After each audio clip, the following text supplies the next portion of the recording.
Всяка книжна валута в историята на човечеството в крайна сметка стигнала до едно и също място.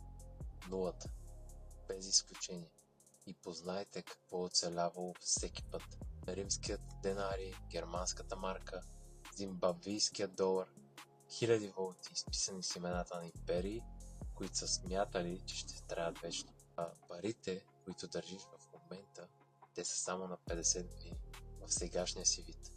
50 срещу 5000. Защото хартията е обещание, а обещанията се нарушават. Златото не обещава нищо. То просто е. Не му трябва правителство, което да го подкрепя. 1 грам злато не му трябва и доверие. 1 грам злато купуваше прилично на тога в Рим преди 2000 години. Днес същия грам купува прилично сако. Цивилизации паднаха, езици избряха, а стойността остана абсолютно същата. Това не е носталгия, това е математиката на оцеляването. Когато нещо е пазило стойност през войни, чуми, революции, 50 фалирали валути, то не е стара инвестиция. То е единствената доказана от историята. Всичко останало още не издържало теста на времето. Затова Вартекс не ти продава тренд.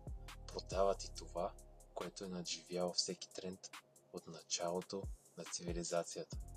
Не защото е модерно, а защото е единственото, което никога не се е обесценило до нулата. Империите идват и си отиват. Златото остава. Богатството е система. Подгответе се. Срещи.